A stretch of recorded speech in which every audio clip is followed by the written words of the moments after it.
Hi everyone, Tim here to take you through this final study in our Matthew series. I didn't write the study, so apologies if I don't quite match the flow of the study, but I am preaching the sermon on Sunday, so hopefully I'll have a few things that are helpful to you as you prepare in this coming week to lead your fellowship groups through this passage. But before we get into that, just a quick reminder of what we announced on Sunday. There's going to be a Moms Bible Study group starting up on Thursday mornings. And the idea of this is it's for moms who perhaps can't make a fellowship group that happens in the evenings because of looking after their children. And so this group will take place in the mornings and will be with childcare.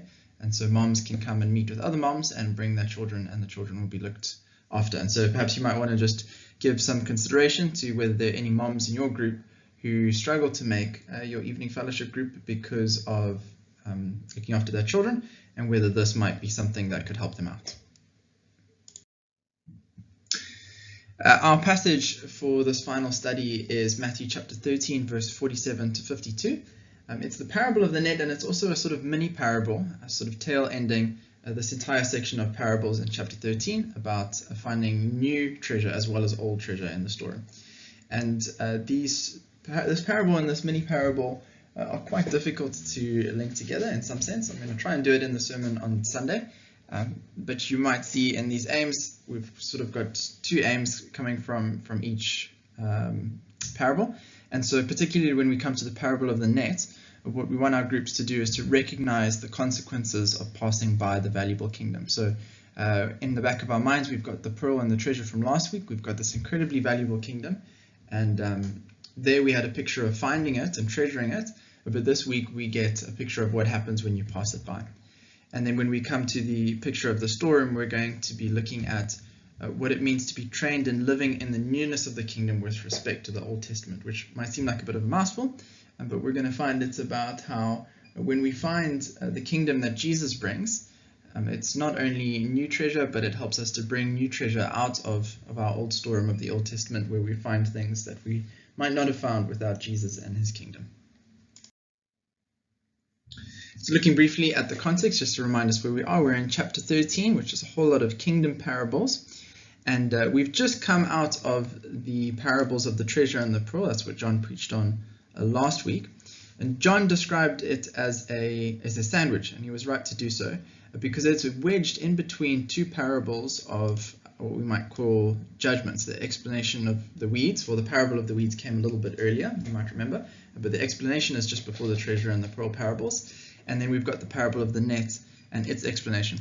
Now these parables are very similar, it's true to say, but they've also got differences. The emphasis of the parable of the weeds is very much on the wheat and the weeds growing up side by side. And that came across in that study in Mary's sermon, as well as the parables of the yeast and the mustard seed.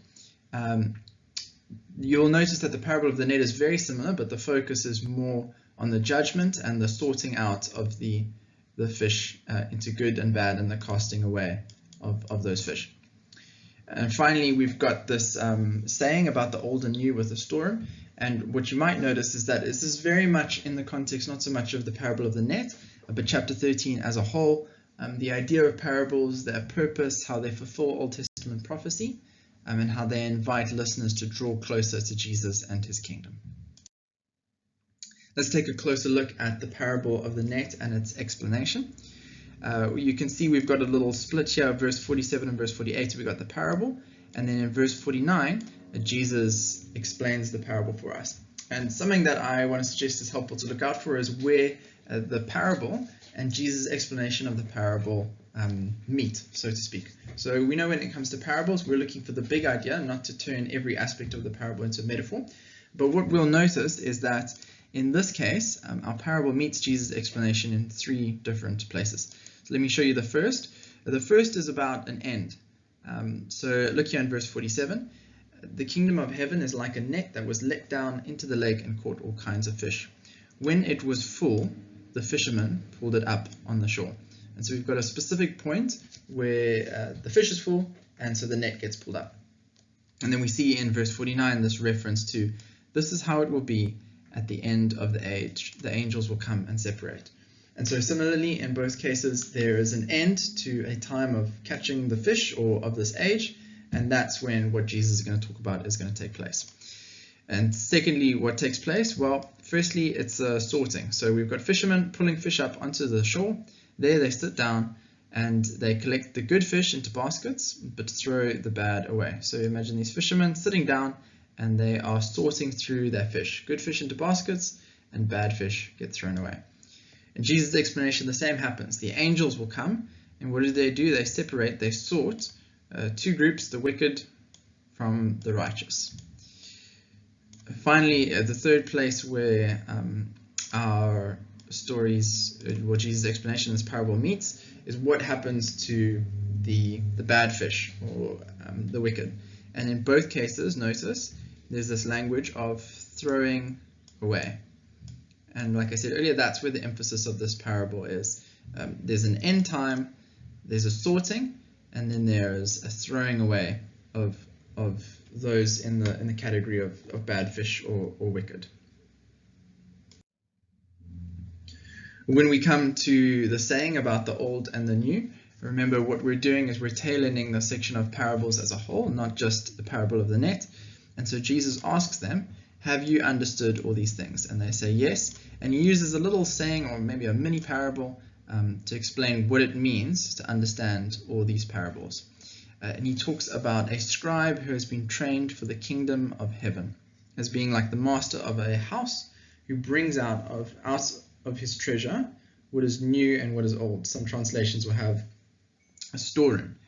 And the idea with this is you've got a scribe, someone who is educated and trained in what we would now consider the Old Testament, the Jewish scriptures, and they are able to bring treasure out of their storeroom.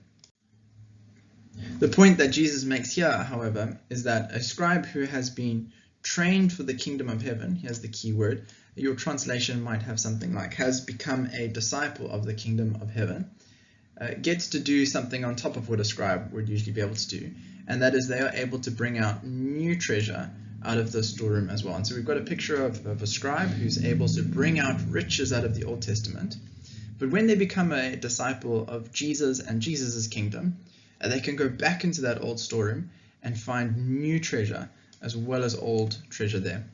And Jesus has been an example of this already throughout the Gospel of Matthew. You just can think back to the Sermon on the Mount, where Jesus says things like, you have heard it said, but I say to you, and goes back to the 10 Commandments and the Old Testament law and brings out their full fulfillment in him and his kingdom.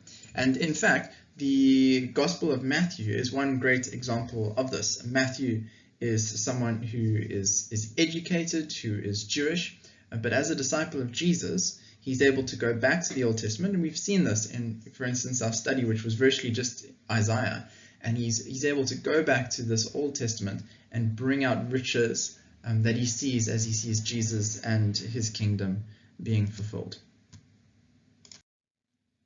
So what do we want people to walk away with? Well, just to re-emphasize, especially in contrast to last week, we saw the preciousness of the surpassing preciousness of the kingdom above everything. But this is more of a somber warning. It is a reminder to us that to pass by the kingdom of heaven is costly. There will be real consequences and judgment for it. It's not a great thing if you get it, but a neutral thing if you don't. If you miss it, there are severe consequences. And then we want to remind people, in the example of Jesus and Matthew, that as Christians, we are able to go to the Old Testament and find new treasure there as disciples of the kingdom. And so we're able to see the treasure that was there, but as disciples of Jesus, we get to see things through this new kingdom orientation. And that's pretty awesome. Thanks everyone, all the best with your fellowship groups, and next week we will be beginning with our new Elements series, Basic Building Blocks of Christian Living.